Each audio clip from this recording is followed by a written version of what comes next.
Welcome to Adoption and Other Matters of the Heart with Terry Odom and Emily Saska. I'm the producer, Serena Travis. Terry and Emily are adoption attorneys from the fine southern state of Louisiana, where they assist expectant and adoptive families navigate the adoption process. And now, here are your hosts, Terry and Emily. Hello, hello. Hello, good to be here. How's it going today? Ooh, hectic. It's a Monday here for me. And we're excited to hear another adoption story. So before we bring on our guest, can you tell us a little bit about them? Yeah, I'll do that. So we have Mark and Sara, and they adopted a little boy named Connor. And I'm really excited for them to share what they've been through in their journey. And they're super excited about being here. And for me, at least, I'm excited to see them because I did not get to go to court with them to finalize their adoption. My husband actually went in my place because I was having chemo at the time and was sick and couldn't do it. So I'm really, really thrilled about getting to spend time with them today. To celebrate with them. Welcome, y'all. Glad you're here. And I'm so glad to get to see y'all. I was just sharing that I didn't get to see y'all at court when we finalized, but it's a treat to see you now. And thank you for joining us today. Thank you for having us. Good to see you again. Yeah, that you as well. Well, we have a lot of people out there that would love to hear about your adoption journey.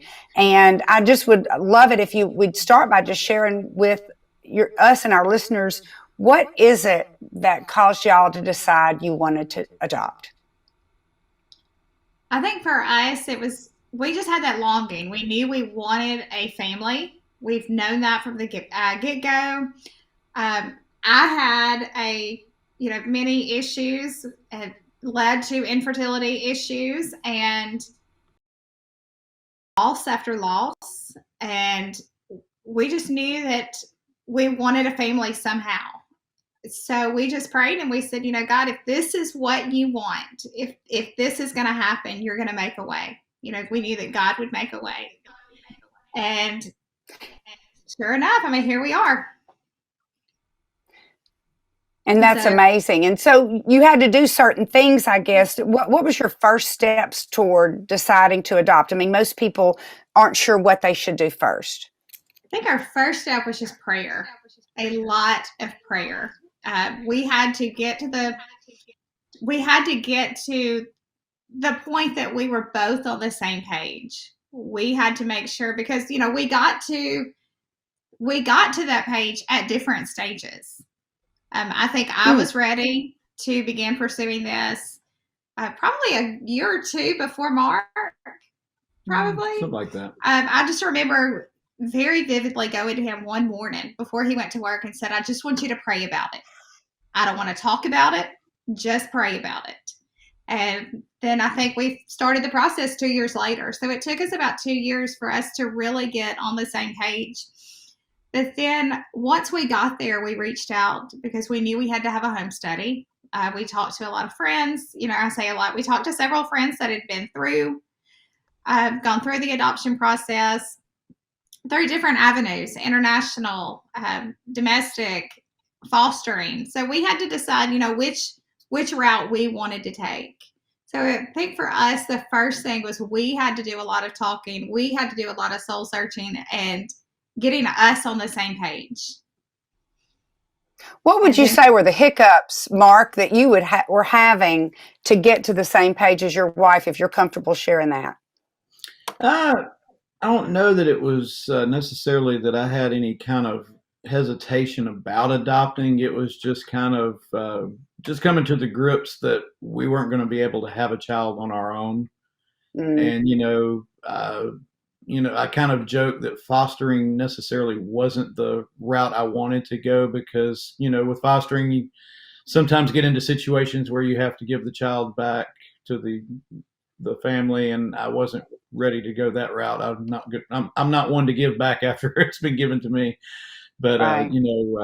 I guess that was probably the biggest thing. And then, we actually had someone come speak at our church probably the day we decided to adopt that was with the Louisiana Baptist Children's Home, and he talked about adoption that day, and that's when it kind of clicked. I said, you know what, I think this is really the route that we're going to have to go, and let's do it. That's wonderful. That's great. And I will also say that it would be my guess that as the husband and the leader of your family, you probably feel a tremendous responsibility to cover your family and to be there to support Sara. So biting off a big bullet like adoption can be, I would think, stressful in that regard too, and in that position that you hold in the family. But that's true. That's true. It's just, it's not just like you just flip a switch one day and say, yeah, I think we're going to adopt her, and as we found out as the process goes, it's not just as easy as checking a box and, yeah, let's go adopt. Right. We know adoption is a wonderful experience, but if you had to talk about the worst part, and everything has a worst part, what would you say the worst part of the process was for you guys? What would you say? I think the waiting. And for us, it was so new for us. Like I said, we spoke to people before, and no adoption stories were the same. So and the not knowing from day to day what was going to happen. We started with a different agency, and during that time, we got probably 3 or 4 at least rejections, and the rejection took us, after each one would take us days to get over, because it was almost like, when we lost babies through miscarriage, it was so similar to that, because you felt like you were going through that loss all over again. So I think that rejection was probably, I know it took Mark had to support me a lot during that time, because I take things very hard. I take things personal, so you had to I had to grow that thicker skin. So that very first agency that you worked with, did they put you as a potential family, and did y'all do like a profile book, or you were just on a list? What was that part like? Okay, we had the profile book made. We went through this agency. That was our initial. That was all we were going to use this agency for, was for our profile book. After speaking to them, we ended up deciding to go ahead and sign on with them. So we signed on with them, and at that point, they would send our book out. They would send it to potential birth mothers, and they would look through. These were all over the United States. We were having families, we were having to send things to as far, Florida. I think we had one in Michigan, Florida. I think there was one Texas, even up in Maine that we sent to. Yeah. So it was all over. And so that was a big, that was kind of an eye opener, because I don't think we expected that. And you didn't get your books back? Did they send them back to you if you were rejected? No. You didn't get those back either. So you probably kind of felt like... Most of those were done through ebooks, because we did have a copy. We did have an ebook. And so most of those were sent through ebooks. I think only one we had to actually send the book, and the agency had a copy of it. And so... Yeah, that's right. So she would send those, but like I said, most of them were the ebooks, and so that did kind of help, because we guarded our stack of books that we had. We had to keep that. I'm glad you shared about your profile booklet, and just because listeners may not really appreciate or know what that is, a lot of adoptive families basically prepare a scrapbook, if you will. It's like a little walk through who we are. It doesn't always have your last names. It may not have exactly where you live, but it has information about the adoptive family, so that when a birth mom looks at it, she can get a feel for the person or the couple that she's considering for adoption. So I really appreciate what Mark and Sara are sharing about the rejection, because I know for you, and it's really unfortunate, and I tell birth moms this a lot, you have to be mindful that these adoptive families, you don't want to feel like you're trying out for a baby. And that's really unfortunate, but that is, I think you'd say how you felt. Yes. And I think, one of the things for us, Mark and I are not picture takers. So it was very difficult for us to, scrounge up pictures for a profile book. So mostly pictures of us. Yeah, because we are usually the ones taking the pictures. And so, but yes, like you said, you felt like an audition. Right. And I know, go ahead, Emily. Do you guys have any idea, like when your profile would be presented to an expectant mom, do you know how many others she may be considering along with yours? We would often ask that question. We would never get an exact answer. We would usually hear, when we were with the other agency, we would often hear, oh, they're going to stop it at a certain number. We didn't know if that number, if they were giving them 20, we didn't know. And so that was crazy how, it doesn't really even matter if it's only 2 profiles or 20 or 200, you still get your hopes up and start imagining life with this baby, so I can appreciate how, like you say, even though you weren't matched with that expectant mom, just the rejection felt like a loss because that was your pregnancy, that was your baby, and then that was ultimately your loss when you didn't get chosen. So I know that because we would often put like that due date in our heads, and so we kind of would have an idea. And I would think about it from my work, because from work, okay, this would be when I would be off, and so yeah. I loved hearing about that ebook scenario because. You weren't having to send a whole paper dossier or something to all those really places. Nice. That would have been a lot of money. I was going to say that was the one thing about that company that we did like, was that they kind of went through all of that for us. And we didn't have to, they kind of held our hand as far as putting it together. Here's the things that birth moms generally like to see. So include these kind of pictures, include this kind of information, and they put it all together. And matter of fact, we still have 2 or 3 copies. We still have a few copies. So yes, Connor actually likes to sit down and look at that book from time to time, not knowing what the book is, but he loves to pull that out and look at it. So that's exciting that we're able to kind of use that as an avenue that we can talk to him about, his story. That is wonderful. That's great. Well, do you want to share a little bit about Connor's story and how you got matched with his birth mom? Yeah, we can do that. Like Sarah mentioned, we were with another adoption agency, and we had gone through several hopeful adoptions that didn't pan out for, other options that the birth moms chose. But a friend of ours who's actually our children's minister, they actually used y'all for their adoption, and had contacted me and said, look, I just heard from our adoption agency, and they're at a situation where they've got more birth moms than they have families looking for adoptions at that point in time. And he said, I think you really ought to give them a call and just see, something may work out for you guys. And I told Sarah, and she said, well, I'll go ahead and give them a call. And we got it set up. And I think the day we met with you, we went over all the basic information. And I remember you saying before you left, you said that you were going to meet with a birth mom that day. And you said, I really think this one might match up well for y'all, just based on the information you had gotten from us initially.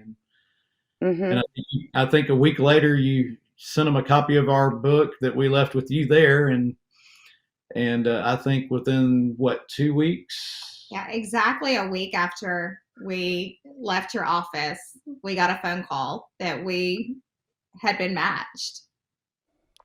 And it was completely. And that sounds like divine favor, my dear. That has to be divine favor. It doesn't always work quite that fast, right, Emily? That's right. You guys definitely hit the jackpot there. That's not everyone's story, that's for sure. No. And that's what we tell people. Our adoption story is unique because they're not that one. It went almost too easy, but we know why it went so easy too. We just knew it was all in God's timing because nothing was matching up beforehand, and then everything, because initially when we started the process, we had been told that y'all were not taking birth or adoptive families because of the numbers. And so we knew that was a God timing. It was all, God used that whole situation, before all of the rejections, I think, to prepare us and get us ready, because he knew that this baby was coming just for us. And we hate to ever turn anyone away and not be able to feel like we can help get them matched. But, you guys know from your own experience of waiting sometimes years, and that can be the experience if you've got so many families and you don't have enough expectant moms at that time. You have families that are just waiting and they're being rejected over and over again because there's just not as many expectant moms to be matched with everyone. There you are. You finally got matched with a birth mom after all of the times of rejection before that. So the emotions, maybe, were they different then? They shifted maybe a little, huh? Very much so. I think it was we still had that, we were still kind of reserved. It was a cautious excitement. We didn't tell anybody other than our families. And really, as far as families, we only told our parents. And then I told my boss. I told my principal. I teach school, so I told my principal. So she could we could start making plans for that. But that was it. So we said it was the hardest secret to keep. Because we didn't want anybody, we did not want, if it didn't pan out, we didn't want all of the questions. And to throw one caveat in there that we haven't mentioned, that the birth mom, when you met with her, was already about 7.5, 8 months pregnant. So this wasn't just we've got to wait for a baby. It's like, this baby's going to be here in about a month or so. So very tight timetable. Yeah. Again, doesn't happen for everybody that way. How nice would it be? But yeah, you didn't have to wait as long. But your journey with your birth mom, did you interact with her or talk to her on the phone? What did that look like? Yeah, that was a neat experience. That was very neat. We were able to call her. We spoke to her on the phone, and then we were able, I think we talked to her on my birthday. So that was really neat to be able to do. I said that was the best birthday present I've ever gotten, was to be able to have that conversation with her. That was also, I believe, her first doctor's appointment was that day. So the next day she was going back to find out the gender.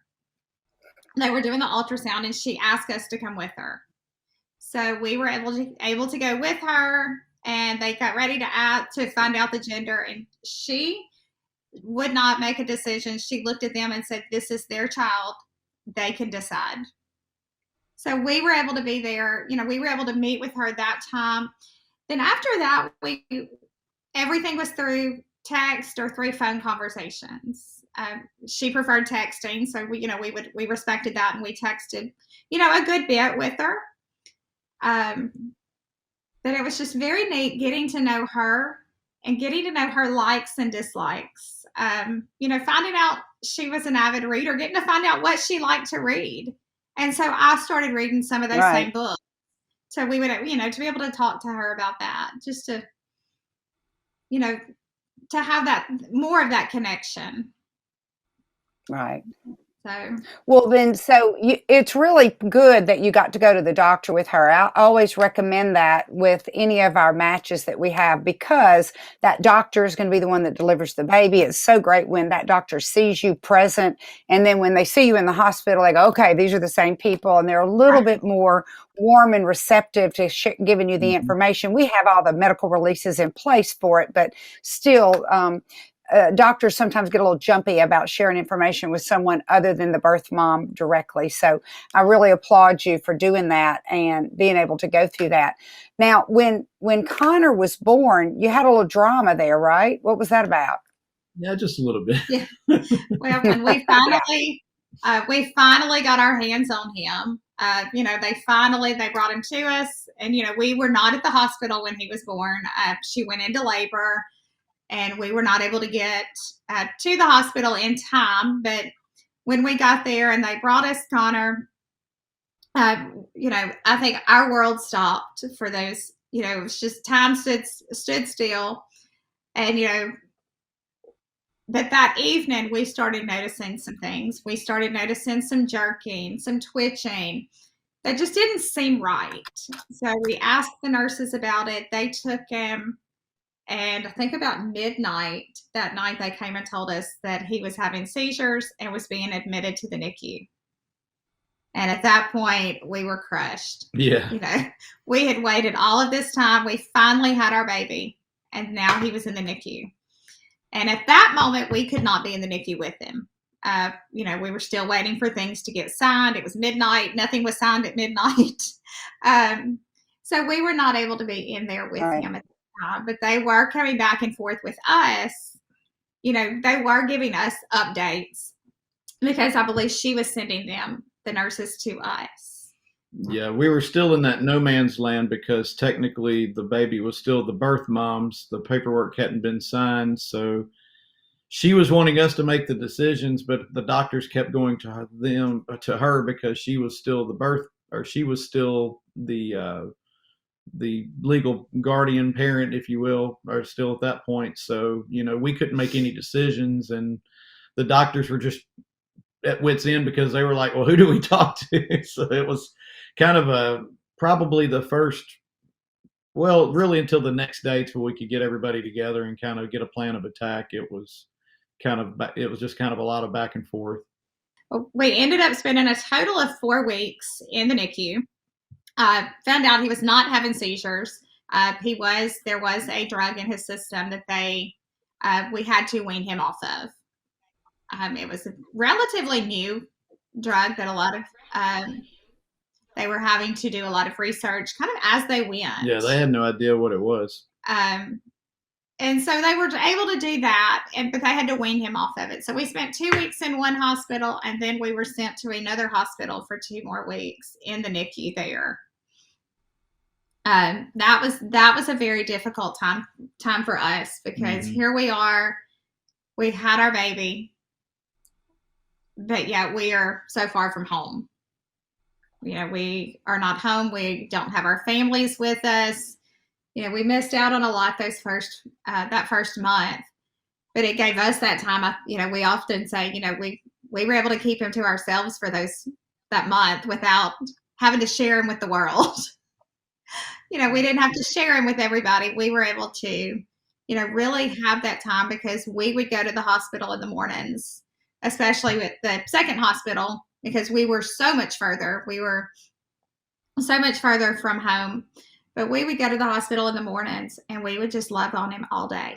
Because at that point, he was kind of considered their well baby in the NICU there. So he was the one just trying to get meds weaned so that we could come home. And so and one of the neat things too at both hospitals, because we were kind of the anomaly, there's a lot of babies, their parents would literally just leave their babies there until they were well enough to come home. And then we were the anomaly. We were the parents that were in there every chance that we could to see our baby. And then I was even more of an anomaly because a lot of times it's just a single parent with the baby in the NICU. So they would talk to Sara and say, oh, well, I'm here too. Can I talk to you? You can talk to me too. We actually had one doctor say, oh, I'm not used to talking to fathers. It's kind of an eye-opening experience, really. Because they wanted me to sign paperwork, even though he's right there and I'm taking care of something else. But they just weren't used to that. But stepping up, Mark. And That's right. Way to be there, Dad. Wait longer. I love it. Well, I guess spending that much time in the NICU, you probably got to know your NICU nurses pretty well during that time, huh? Very well. We still have a good relationship with pretty good number of those nurses still. Yeah. We still stay in touch. Yes, we still stay in contact. We were able to go back to the hospital he was born when he was just over a year, and then COVID hit, so we haven't been able to go back again. But But just being able to go back and them seeing how far he has come is always kind of mind blowing to them. Yeah. And then we've enjoyed just that relationship and that connection that we had with them. And the friendship. I wonder, I'm sorry. Yes, of course. And what I was wanting to ask about, though, is with all the experience that you got from being in the NICU and making friends with the nurses, I'm really interested in the drug that Connor was born addicted to, because I think the listeners really need to know about this. And I would really like you to share that if you would. Yeah, it's called kratom, Kratom. It's listed as and I'll air quote this, supplement. It's illegal in some states. It's legal in Louisiana. I think Arkansas, it's illegal. Mississippi, I believe it might even be illegal as well. But it just depends on the state you're in. You can find it. There's a gas station just down the street from us that sells it prominently. I talked with our pediatrician, who I'm good friends with, right after Connor was born, and of course he hit the roof when I told him what was going on. He started researching it, and it's basically borderline. I think that at the point when we first started researching it, along with the doctors, it's borderline controlled substance. So it's one of those, because it's considered a supplement, it's legal to be sold, and it's up to the individual states how they want to handle it. And right now, like I said, in Louisiana, it's a legal drug, and that was just one of those things where it's just like any other drug that a mom may be on at the time of pregnancy. When he was born, he lost all that he was getting, and they basically had to treat him as if it was any other drug that he might have been taking. But birth mom, that is, I'm sorry. So he had to go through the withdrawal process. It was the regular withdrawal process from any basically illegal drug, is Yes. what you're saying. Correct. Yes. They treated him just like any other drug baby that you would hear about. And there is nothing like watching a child have to come off of a drug. Oh, it was tough. That was, nothing.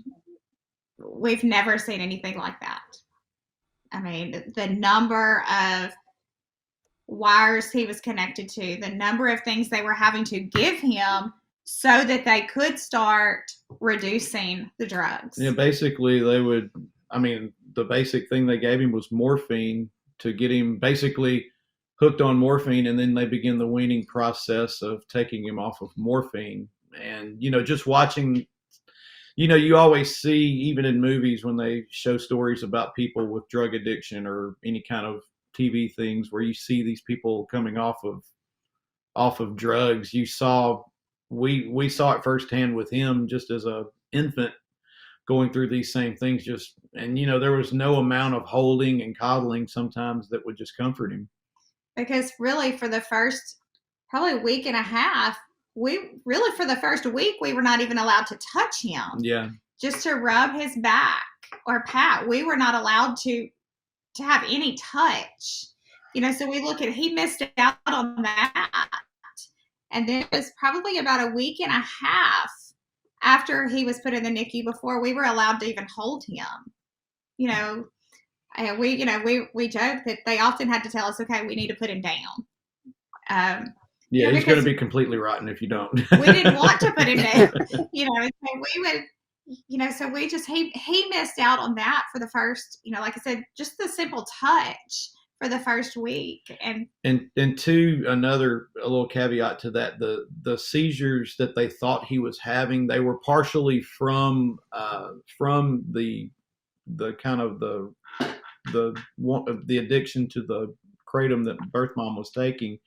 But he also had, it's a name about this long, but it was basically sleep tremors. So what they thought were actual seizures, when they did the EKG or the MRIs and everything and checking his brain function, it was just spontaneous movement. So there wasn't anything there. But at the same time, because they have him on all of these different, I think up at 1.5 different anti-seizure meds, those Wow. aren't just something you just stop taking. You have to also wean off of those. So some of that extended his stay as Yeah. well. As a matter of fact, there was one medicine that they actually sent us home with that we had to continue giving him for another probably week and a half, 2 weeks. About a week after. Before he got home, or after he got home, before Yeah. the final test results came back and said, okay, you can stop now. So often, we try to prepare our adoptive families when we have an expectant mom that we're preparing to match. We get a lot of information from her. We always want to ask her about drug and alcohol use, tobacco use, things like that, just to give adoptive families the opportunity to do research and be prepared for potential issues with drug exposure and stuff like that. I imagine in this case, though, was your birth mom prepared? Did she even realize that kratom would have that kind of effect on the baby? It's a new drug for me to hear about. I wonder if if that was even anything you were given the opportunity to know about, because perhaps she didn't even realize that a supplement like that, something that she potentially purchased at her corner store, would possibly have issues like that. That's exactly what it was. She had it listed on her information that As a vitamin. Yeah, she had it listed as, something, it's a supplement she was taking. It wasn't listed as a drug or anything like that. So, we looked at it, and when we went back after all this happened, we went back and looked at the copy of the application that we were given, and we saw it was there. It wasn't like it was hidden from us, but she honestly didn't realize she had it what in her, she was taking. She had it in her purse at the hospital and was able to give them the bottle. So, and what I've run into since that happened to you guys, of course, my radar has been up since then, obviously. And I've run into, because I asked the question now, but I've run into other birth moms that take that. And in my experience, what I've seen now recently is so many women that will take that thinking that, oh, well, I'm not taking a heavy drug. It might be somebody that maybe had used meth or something like that before, and now they're trying to get off of that, and they think that's a weaning off drug or something like that. Mm-hmm. And that's unfortunate, because it's completely incorrect. And what you're sharing is such important information for all of our listeners, because there could be an expectant woman out there who thinks she's taking something that's safe for her baby because it's not illegal. And you assume if it's not illegal, then it's probably okay. So I really appreciate you sharing that story of what Connor went through. And it's so unfortunate that you had to miss so much hands-on with him during those days that he was in the NICU. And he's better now? He is perfect. He's rotten. He is perfect. Growing like any typical 3-year-old. Well, that's wonderful. The only other problem, it was just he was born with a slight cleft palate in the soft tissue of his mouth. And they kind of, at one point, and we still have to go back to the second hospital he was at, he meets with a craniofacial team every year to just kind of do a checkup. He had surgery at 11 months. At 11 months. To correct that. And basically, they had a geneticist on that staff. And we went back earlier, mid-October. Just about a month ago from now. And the geneticist actually released him from their part. They said that, that they thought initially it might be something genetic that caused it, but now they think that it was simply just lack of prenatal care by the birth mom that kind of helped cause that. But the long story short of that was the surgery was just in the soft tissue of his mouth, so you wouldn't know that he had a cleft palate. The only reason we knew is because when he spit up for the first time, it came out of his nose, and they said that's one of the easiest telltales that he had a cleft of some kind. Well, it's amazing how resilient children can be, and you certainly would never know there was any issue of a cleft palate or anything else by looking at his cute little pictures that you guys sent over. So thank you so much for sharing those photos with us. We're going to pop off for a quick little break, and we'll be back with you guys shortly. Music City Studios, Northeast Louisiana's own state-of-the-art professional recording facility. Enjoy a creative and relaxed atmosphere with 2 studios to accommodate all recording needs. From soloists to full multi-track productions, Come to a place built by artists for artists. Music City Studios on North 7th Street, across from Rebel Stadium in West Monroe. www.musiccitystudiosla.com.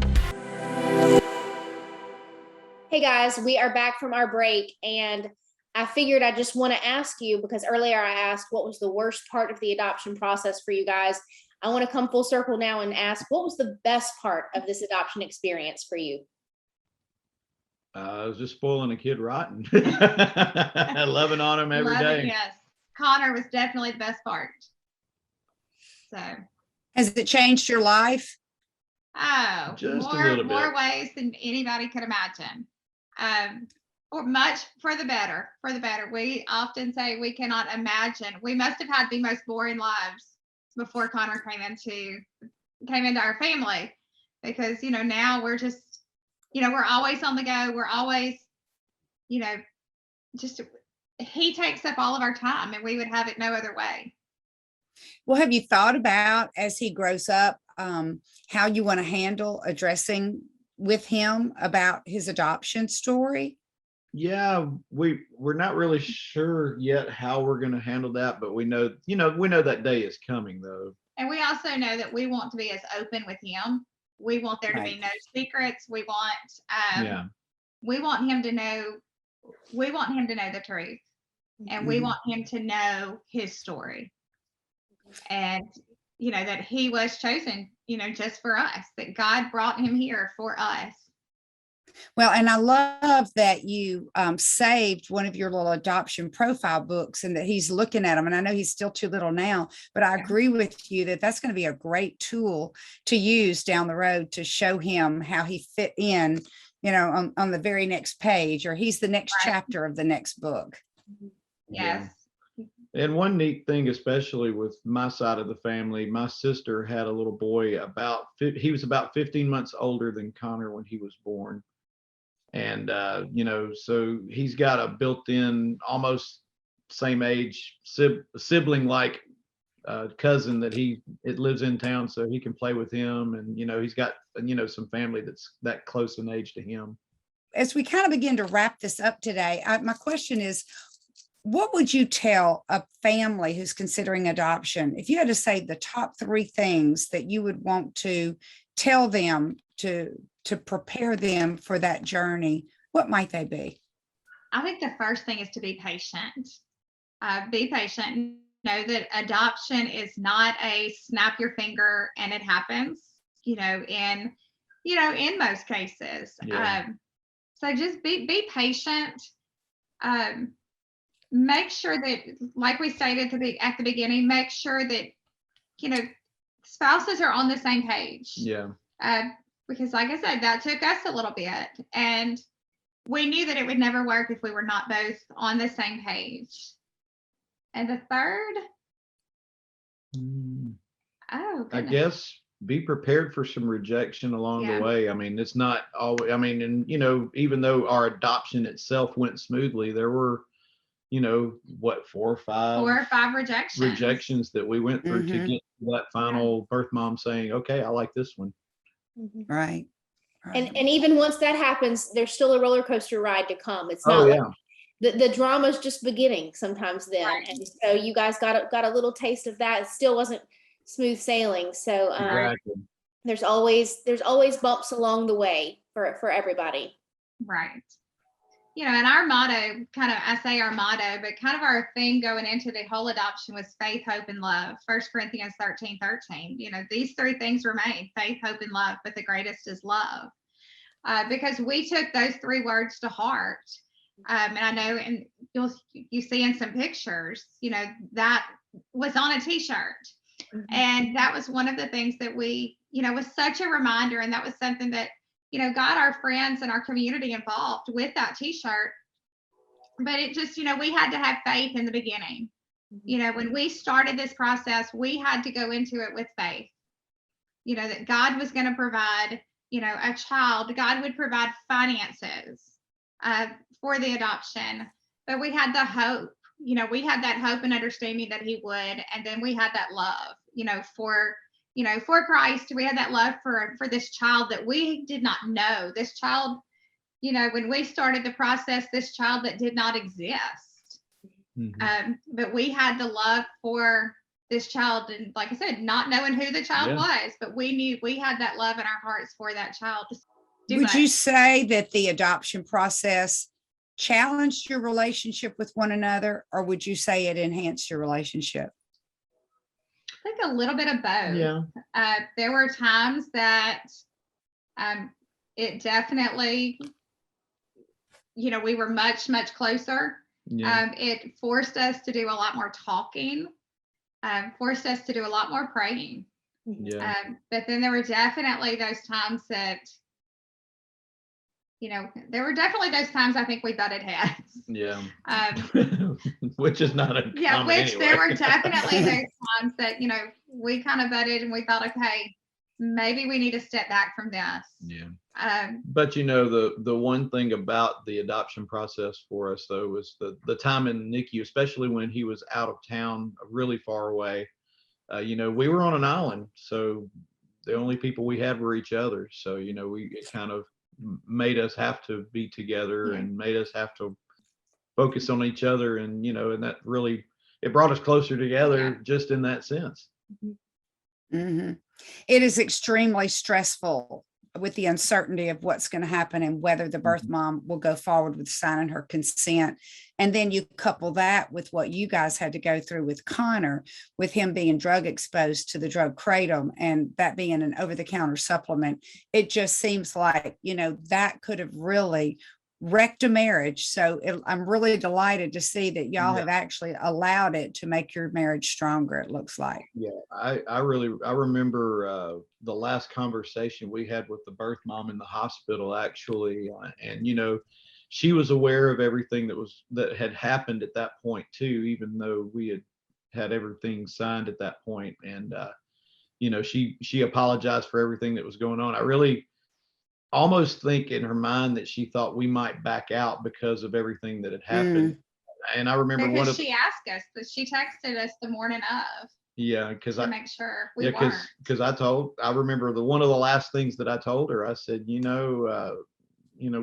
didn't go through this just to give up just because we had a little hiccup in the road. He's the child God's given us. We love this child, and we're not giving up on him just because it wasn't perfect, because we know there's not always going to be a perfect scenario. So you can rest assured that he's ours, and we plan to keep him, and then there's no going back. And Mark, awesome. you mentioned that your last conversation with your birth mom was in the hospital, and of course adoptions aren't one size fits all. There's so many different ways to engage with your birth mom during the adoption, and of course even after. So as far as post-adoption contact goes, what does that look like for you guys and for the birth mom? We have not had any contact with the birth mom since the final papers were signed and he became our child. That was her wishes, and we chose to honor those wishes. We were prepared to, I know there's different levels of contact that families keep with the birth mom. It depends on each one's different, and we've discussed that several times through this interview. But that was her wishes from the get-go. As far as we know, she never saw Connor from the time he was born, and that was her desire too. She wanted no kind of contact at all. It was almost, I guess you could almost say, she kind of accepted a role as literally being a surrogate mom for us in that process, if you want to take it that way. I think that we don't know that for sure, but we've always said we kind of feel like that was the mentality she took to kind of keep herself from becoming attached to a baby, that she was doing this for us. And we always were, and that was one of the last conversations, one of the last things besides saying that we weren't going to give up on this child just because of the health issues, but one of the last things we told her is that thank you for going through with this. There's other options you could have done. You could have ended the pregnancy and it walked away and had been fine, and you chose not to. Because we let her know that, she may have felt like it was a mistake, but her mistake was a blessing. You know, her mistake was the greatest gift that any person could give Mark and I. Mhm. You know, it's definitely the greatest gift that Yeah. we've received. You know, from anybody. Yeah. And I really think when we told her that, it kind of took her back a Because little bit. at She that wasn't point, prepared yeah. for that. At that statement. point, she teared up, and you know, that was really, I think, the first time we saw some emotion. You know, saw that emotion from her. Y'all have a beautiful adoption story. We thank you so much for sharing it with us today. I will Well, thank thank you. you. Thank you. And before we wrap up, I just want to make sure, is there anything else you'd like to share? We want to make sure we hear from you completely. I think that the biggest thing, you know, is not to fight it. If you feel led, you know, to just explore the option of adoption, you know, is not to fight it, to go through with the research, go through with, you know, talking, you know, to people, but not to resist, you know, because like I stated earlier, it took us a little while, and we know why it took us a while, because, you know, it was all in God's timing. But I think the biggest thing is not to, you know, just don't fight it, you know, don't put it out of your head. And don't, you know, finances, God's, you know, God took care of us in that. And, you know, for us in our practice, it is so important through this podcast, and not only to give education for prospective adoptive families, but our heart is also to make sure if there's any expectant moms out there that maybe they'll think about adoption as maybe the wise choice for Right. the situation that they're in at the time. What would you say to an expectant mom, knowing what you've been through the adoption process? How would you encourage a birth mom to consider adoption? I think probably just letting them, I think a lot of birth moms, you know, they want to know what options are there. I feel like a lot of birth moms probably feel like once you place a child, that's it. But there's so many resources out there. There's so much help for these birth mothers to recover from that. There's the opportunity for the open adoptions so that the birth mothers can be a part of that child's life. You know, and I think a lot of birth mothers need to know that, because I feel like that's something a lot of birth mothers don't know. So, you know, encouraging them that way and letting them know that it's not over after the right, papers are signed. Signing the papers does not just completely put that child out of their life. Mm-hmm.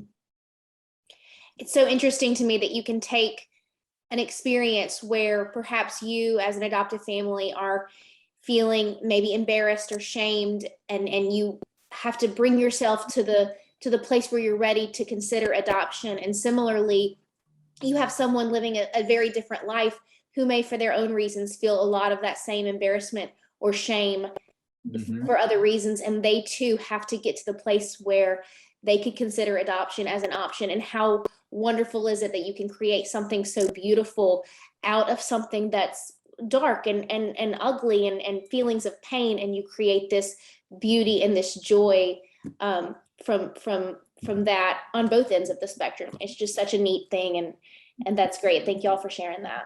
Well, thank you for, and that's why we do what we do. Yes. And thank y'all for doing what you do. Thank you. Because we would not have our Connor if it wasn't for what y'all do. Thank y'all again for being with us today and sharing your story. And we've loved the pictures so much of seeing y'all with Connor. Thank you for sharing those. And don't forget to keep us on your Christmas list. You know, we decorate our Christmas tree with updated pictures of our kids every year. So we'll be looking for yours. Okay. All right. Will do. Will do. Thank you. Thanks again. And to our listeners, from our family to your family, thank you so much for listening to this episode. We are so glad you tuned in. The landing page for this podcast is Odom-Saska.com/podcast. That's ODOMSASKA.com/podcast. Please take a moment to rate and review this podcast on your platform of choice. We love those hearts and stars. We also invite you to share this podcast with your friends and family, especially those who you know will resonate with our content. If you have feedback, questions, or comments, email us at podcast@Odom-Saska.com. Your voice is so important. And remember that no matter the circumstances, adoption is a wise choice. If you're an expectant mother, text us at our hotline, 318-557-7658, 318-557-7658.